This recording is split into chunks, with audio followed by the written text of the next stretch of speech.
Hello, welcome back. It's good to be with you. All right, let's continue. Let's get started. We are going to continue discussing origins of the Christian traditions and the New Testament. So let me share my screen with you here, and then we'll get started. Recall with me, we left off last time being introduced to Jesus of Nazareth, who within the Gospels, the four first books of the New Testament, there are different titles that are given to Jesus in order to indicate his significance. And we concluded last class by noting some of these titles given to Jesus throughout the four Gospels of the New Testament, such as Lord and Son of God.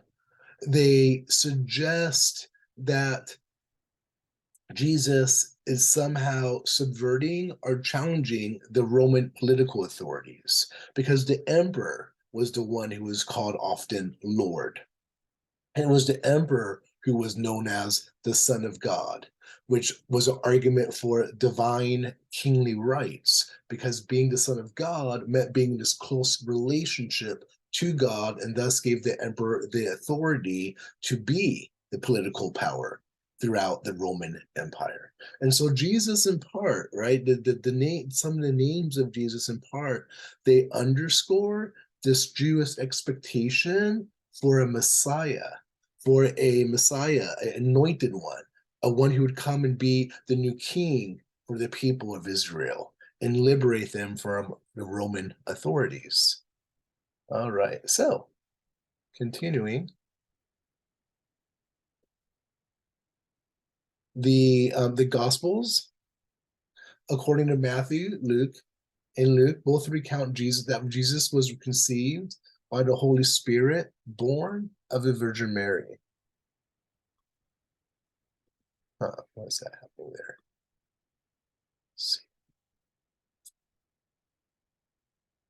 Okay. There we go. Sorry. So the Gospels, two of the Gospels of the four Gospels have birth narratives, and that's the Gospel of Matthew and the Gospel of Luke.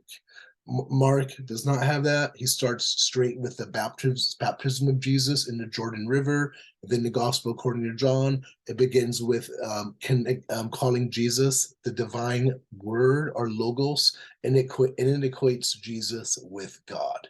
But two of the Gospels, they have these birth narratives, which are foundational stories for understanding the identity of Jesus. In both of these birth narratives, Jesus was born through the conception through the Holy Spirit, which was in the womb of the Virgin Mary. So it was a miraculous birth, according to both these birth narratives.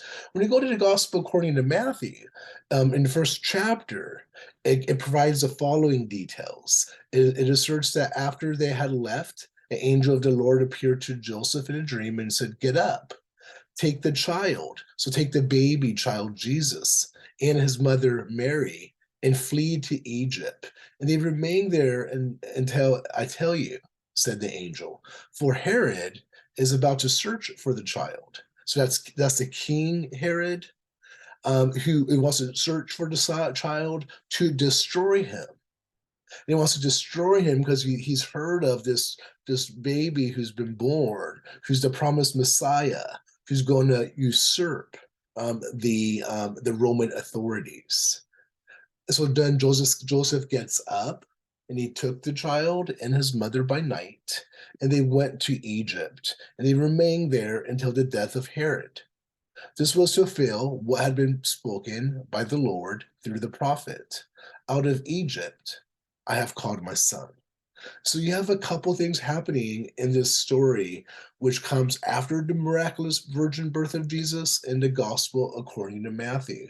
One thing that's being narrated is clearly that King Herod, he perceives Jesus to be a threat to his political authority, to his political power. And so he has sought out trying to find Jesus and in order to kill him. And then you have Jesus being Jesus's family, Joseph, His earthly father and then his mother, the Virgin Mary, are being warned by an angel to flee in order to avoid Herod. And so they flee into Egypt. And even that fleeing into Egypt is interesting because in some ways it reminds us of the Israelites who also were taken into bondage and slavery in Egypt for a period of time. And you see this throughout the Gospels and the way they craft the stories and recount the stories of Jesus. They often craft them in a way that echoes and connects with the past, with the Jewish tradition, out of which Jesus comes from. And so you see that again and again. So, for example, after the baptism of Jesus, which is recounted in the first chapter of the Gospel according to Mark, the Spirit of God, is said to have driven him into the wilderness. And he was in the wilderness for 40 days, where he was tempted by Satan. He was with the wild animals, and angels attended him.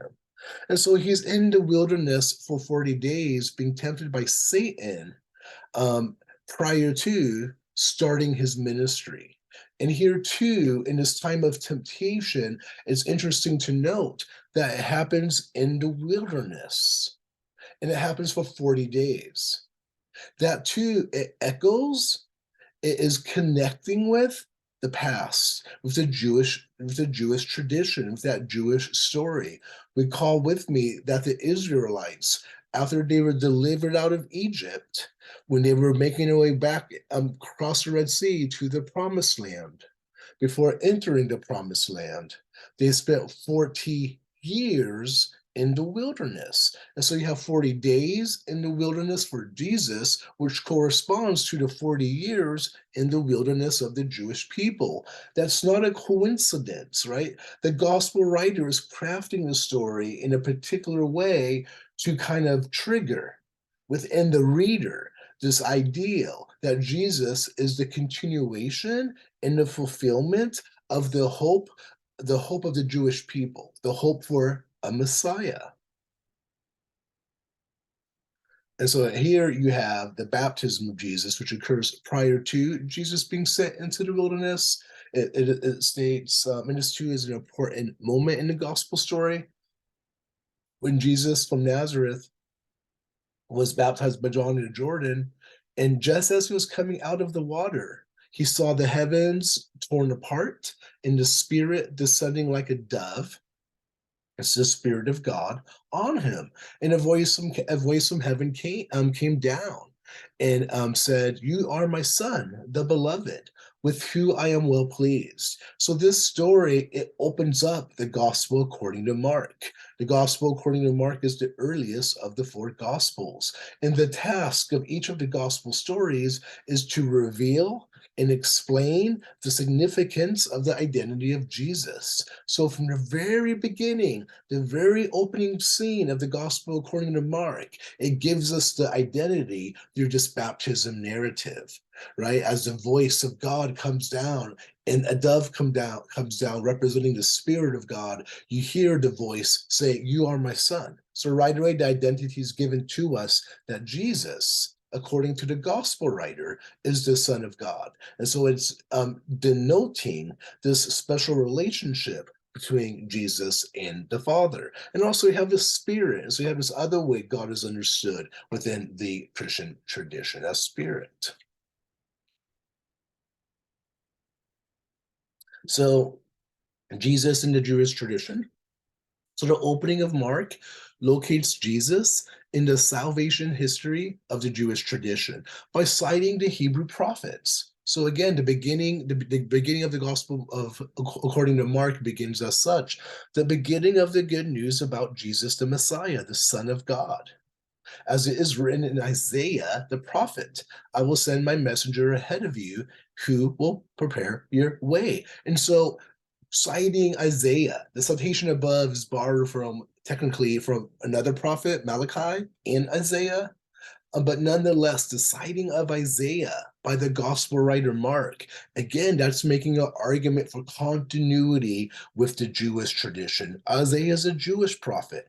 There's a whole book called the Book of Isaiah, which is a part of the Hebrew Bible, the Jewish tradition. And so citing Isaiah is, again, it's making this argument that Jesus is the fulfillment of the prophecies that were uttered by the Jewish prophets of the Jewish tradition. So right away, in the opening first couple verses, the argument is being made for continuity between Jesus and the Jewish tradition. When Jesus began his teaching ministry, um, all all four of the Gospels, four of the Gospels recount that when he started his teaching ministry, he would go into the synagogue and begin to teach with this authority. That too underscores that Jesus understood his ministry and his message was first and foremost for his own people, the Jewish people. The 12 disciples of Jesus, likewise. So you have 12 disciples who are recounted across the gospel narratives to be the inner circle of Jesus, his closest friends, such as Peter and John and Matthew. Having 12 disciples is interesting because that too, it echoes the Jewish tradition. Recall with me when we talked about Genesis. We talked about Genesis being a story of beginnings, and it narrates the story of the beginning of the people of Israel, from Abraham to Isaac to Jacob. And recall, Jacob has 12 sons who become the 12 tribes of Israel. And so now you have the 12 disciples, and it's kind of just reimagining, it's just hearkening back to the 12 tribes of Israel. The 12 disciples are a continuation of the 12 tribes of Israel. And again, so another argument. You have these arguments for continuity between the Jewish and the emergent Christian tradition embedded throughout the four Gospels of the New Testament. In the Gospel according to Matthew, there's a famous sermon that Jesus delivers on a mountain, kind of top of sorts. It's called the Sermon on the Mount, and it's recorded in chapters 5 through 7. In the middle of the sermon, Jesus is reinterpreting the Jewish tradition, the Jewish commandments, the Jewish law. And in the midst of his sermon, he asserts, "Do not think that I came to destroy the law or the prophets. I did not come to destroy, but to fulfill. For assuredly I say to you, till heaven and earth pass away, one jot or one tittle will by no means pass from the law, till all is fulfilled. Whoever therefore breaks one of the least of these commandments and teaches men so shall be called least in the kingdom of heaven. But whoever does and teaches them, he shall be called great in the kingdom of heaven." So in this middle of the Sermon on the Mount, where Jesus is reinterpreting the law, he's saying things such as, "You have heard," and he's recounting the Jewish law. "If you commit murder, you have done wrong. I tell you, if you have hatred in your heart, you have already committed murder." And so he ratchets this up. He intensifies the importance of the Jewish law within this sermon. And he even says, "Be perfect as your Father in heaven is perfect," in this sermon. And right here he says, do not misunderstand me and think I've come to do away with the Jewish law and the Jewish tradition, but I've come to fulfill it. Again, so you have these continual arguments for a level of continuity between the Jewish tradition and Jesus. Jesus concludes the concluding sermon of Jesus in the Gospel according to Matthew is a sermon where he admonishes his followers to be doers of the word. He talks about, when I was hungry, you gave me food. When I was thirsty, you gave me something to drink. In this last sermon, he talks about, when I was a stranger, you welcomed me. When I was naked, you gave me clothing. And I was sick, you took care of me. He continues in this last sermon. It's the fifth sermon. There's five major sermons across the gospel according to Matthew. And so in his last sermon, he continues and he's talking to his followers and saying, when I was in prison, you visited me. And then the righteous will answer him, Lord, when was it that we saw you hungry and gave you food, or thirsty and gave you something to drink? And when was it that we saw you a stranger and welcomed you, or naked and gave you clothing? And when was it that we saw you sick or in prison or and visited you? And the king, Jesus, will answer them. Surely I tell you, just as you did it to one of the least of these who are members of my family, you did it to me.